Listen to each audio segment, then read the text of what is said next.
All right, everyone, and hello, and welcome back to our 20th anniversary monster countdown.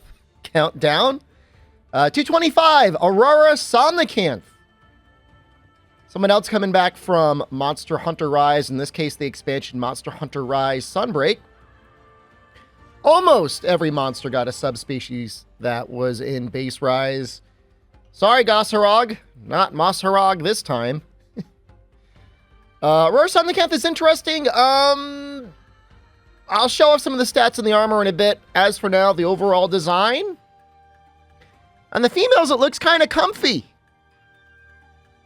Other than the legs, I mean, that looks like something you might be able to lounge around in most of the day. Weapons are pretty good. High ice. They do compete with Kushala Daora, so I seem to remember usually using Kushala Daora when I am using an ice weapon, but I think most of them are still pretty good. Definitely a fine side grade. As for skills itself, Critical Element, Master's Touch, Ice Attack, Agitator. Not bad. I remember using some of these pieces. Some of those pieces are okay.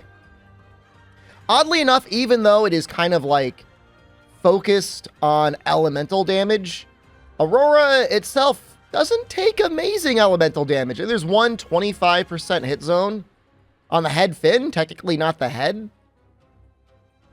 Status is nothing to write home about. Maybe weaker to paralysis. That's it. Not even by a lot.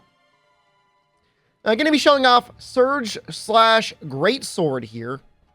Interesting switch skill. Really changes up the moveset. Depth perception can be a little hard in this game. I mean, in general. But especially in Rise for some reason. A lot of times I find myself whiffing. This guy, too, is a little wiggly. I like using Rage Slash with Surge Slash. It just feels like it combos a bit better. I mean, that being said, of course, if you wanted just maximum damage, especially against something that isn't particularly weak to element, yeah, you can't beat True Charge Slash. But, you know, we got World for that, so. A lot of similar movements to normal Somnacanth. Big difference being, of course, mostly doing, like, heavy ice damage. That attack right there, when it's in an afflicted rank, like a high afflicted rank, just does so much damage. It hops down on you. It's got a Nova too that it'll do. We're just fighting the normal version here. The normal master rank version.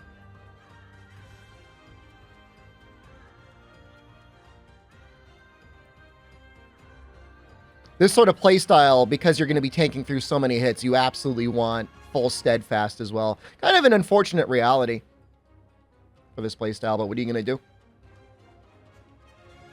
I would say overall, I feel like I get frustrated in this fight. There's a lot of weird movements. Likes to run away from you.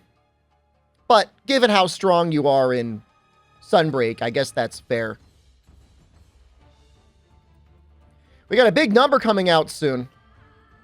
Don't blink.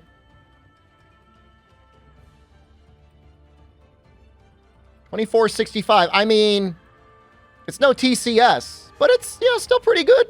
That's still good damage. So I don't know if I got the full-on Nova recorded here. It'll spin in a circle and then jump in the middle. And then throw out a bunch of ice. That's its most impressive thing. Very likely to kill you at high afflicted ranks. Otherwise, you know, not the best. Not the worst. I could understand why it's low on the list. I just think there's a lot of people that never even bothered to fight it, or if they did, were just so annoyed by it, they don't want to vote for it. Transmutation of the Aurora Somnacanth's outer shell. It's much harder and frozen to the core. So, you know. Put your Somnacanth in the freezer for 2 to 3 hours and you got an Aurora Canth. Up next, Great Baggy. He's in a lot of games. He might show him off in Monster Hunter 3 Ultimate. We got a lot of 3 Ultimate monsters coming up soon, so. He's fun in that game, too. He's real fast. He's real interesting. All right, well, that's it for Aurora Somnacanth. Thank you all for watching. I love you. Goodbye.